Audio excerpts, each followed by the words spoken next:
वह कौन-सा विचार है जो भारत को एकजुट करता है? एक राष्ट्र के रूप में भारत क्या है? वह कौन-सा बुनियादी विचार है जो इन सभी अलग-अलग समाजों, समुदायों और संस्कृतियों को एकजुट करता है? आपको क्या लगता है?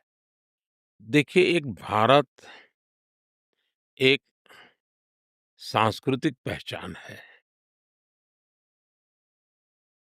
एक सांस्कृतिक हज़ारों साल पुराना सिविलाइज़ेशन है।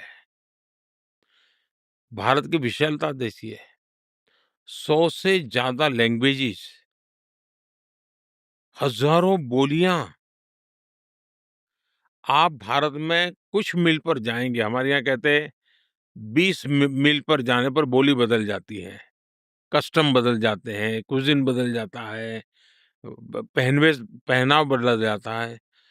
दक्षिण से लेकर उत्तर भारत तक आप सारे देश में विविधताएं दिखेगी।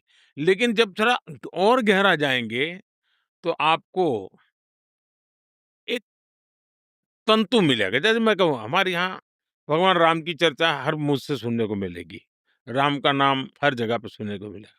लेकिन अब आप देखेंगे, तमिलनाडु से शुरू करेंगे, जम्मू कश्मीर तक जाएंगे, आपको कोई न कोई व्यक्ति मिलेंगे जिनके नाम में कहीं न कहीं राम होगा। गुजरात में जाएँगे तो राम भाई कहेगा, तमिलनाडु में जाएँगे तो रामचंद्र कहेगा, महाराष्ट्र में जाएँगे तो राम भाऊ कहेगा। तो यानी ये विशेषता भारत को संस्कृति से बांध लेगा। अब जैसे आप स्नान भी करते हैं हमारे देश में, तो क्या करते हैं, स्नान तो वो बाल्टी वाले पानी से लेते हैं, लेकिन गंगे च यमुने चैव गोदावरी सरस्वती, यानी भारत के हर कोने की नदियों का स्मरण करके मैं उस नर्मदे सिंधु कावेरी जलेस्मिन सन्निधिम करो, अरे सभी नदियों के पानी से मैं स्नान कर रहा हूँ। पूरे देश का हमारे यहाँ संकल्प की एक परंपरा होती है। कोई भी काम करे, पूजा हो तो संकल्प और आप संकल्प को बड़ा हिस्ट्री लिखी जा सकती है।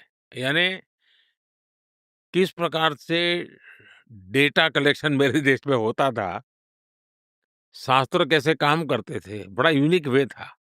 कोई संकल्प लेता है या पूजा करता है या मानो शादी हो रही है, तो पूरे पहले ब्रह्मांड से शुरू कर दे।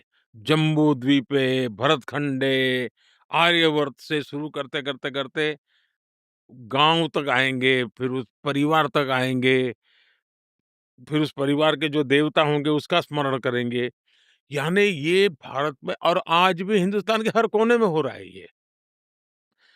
लेकिन दुर्भाग्य वेस्टर्न मॉडल क्या रहा, दुनिया के और मॉडल क्या रहा कि वो शासकीय व्यवस्था के आधार पर ढूँढने लगे।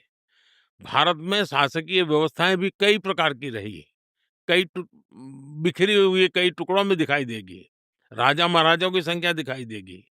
लेकिन भारत की एकता इन सांस्कृतिक बंधनों से हमारे यहाँ तीर्थ यात्रा की परंपरा रही। 4 धाम की शंकराचार्य ने स्थापना की। आज भी लाखों लोग एक स्थान से दूसरे जहाँ तीर्थ यात्रा करेंगे। हमारे यहाँ काशी में लोग आएँगे, रामेश्वर का पानी काशी, काशी का पानी रामेश्वरम करने वाले अनेक प्रकार के लोग आपको मिलेंगे। यानी एक प्रकार से हमारे पंचांग भी देखोगे, तो आपको देश में इतनी चीज़ें मिलेगी जिसकी आप कल्पना नहीं कर सकते।